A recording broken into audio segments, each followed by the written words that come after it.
எகிப்தியத்தை பொறுத்த வரைக்கும் மருத்துவத்துல சிறந்து விளங்கணும் அப்படிங்கிற மாதிரி ஒவ்வொரு ஆக்ஷனும் எடுத்துட்டு இருந்தாங்க. ஃபார் எக்ஸாம்பிள் நீங்க கிளியோபட்ராவே எடுத்துக்கிட்டா கூட அவங்க உடம்பை எவ்வளவு நேர்த்தியா வச்சுக்கணும், எவ்வளவு அழகா இருக்கணும் அப்படின்னு சொல்லி பல விஷயங்கள் பண்ணியிருப்பாங்க. அது பல விதமான ரூமர்ஸையும் கேள்விப்பட்டிருப்பீங்க, உண்மையும் கேள்விப்பட்டிருப்பீங்க. பட் இந்த வாட்டி ரொம்ப சீரியஸான ஒரு விஷயம் கண்டுபிடிச்சிருக்காங்க. உலக அளவுலே முதல் முறையா கேன்சரை ட்ரீட் பண்ணணும் அப்படின்னு எகிப்திய மக்கள் நினைச்சிருக்காங்க. இது எவ்வளோ பெரிய நியூஸ், இது எப்படி நடந்துச்சு அப்படின்னு சொல்றேன். ஸோ எகிப்தியத்துல வழக்கம் போல ஆராய்ச்சி நடந்துகிட்டே இருக்கு. ஒரு எலும்பு கூட கண்டுபிடிக்கிறாங்க. எலும்பு கூடோட மண்டையில மட்டும் ஒரு சில மெட்டல்ஸ் இருக்கு, யாரோ உடைக்க ட்ரை பண்ணியிருக்காங்க.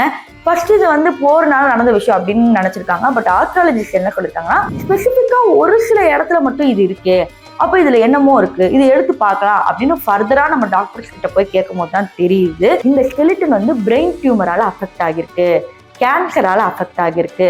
ஸோ மெட்டல் வச்சு எப்படி எடுத்துக்கலாம், அதாவது அனாட்டமி உங்களுக்கு தெரியும்ல, எப்படி டெட் பாடி வச்சு எப்படி கியூர் பண்ணலாம், அதே மாதிரி ஒரு டெட் பாடி வச்சு கியூர் பண்ண ட்ரை பண்ணியிருக்காங்க.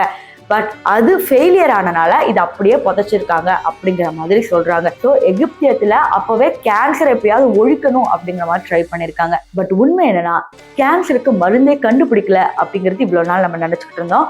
பட் ரஷ்யால இன்னைக்கு கேன்சருக்கு உண்டான மருந்தை கண்டுபிடிச்சிருக்காங்க. ஆனா இது எந்த அளவுக்கு மக்களுக்கு வேலை செய்யும் அப்படிங்கிறது தெரியல. ஏன்னா இது ஒரு சில மக்களுக்கு பயன்பாட்டுக்கு வரும், ரொம்ப எக்ஸ்பென்சிவா இருக்கும், ரொம்ப விலை அதிகமா இருக்கும்னு சொல்ல வரேன். ஸோ இதெல்லாம் எப்படி யூஸ் ஆகும் அப்படிங்கிறது நமக்கு தெரிய வரல. ஸோ பொறுத்திருந்து தான் பார்க்கணும். ஸோ நான் சொன்ன இந்த 5 அப்டேட்டட் ஃபேக்ட்ஸ் உங்களுக்கு ரொம்ப பிடிச்சிருக்கும்னு நினைக்கிறேன்.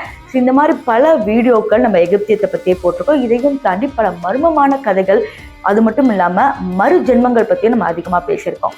ஸோ இந்த மாதிரி வீடியோஸ் உங்களுக்கு வேணும்னு நினச்சிங்கன்னா மறக்காம சேனலை சப்ஸ்கிரைப் மற்றும் லைக் பண்ணுங்கள். உங்களுக்கு வேறு ஏதாவது டாபிக் பற்றி பேசணும் அப்படின்னு சொன்னீங்கன்னாலும் கமெண்ட் பண்ணுங்கள்.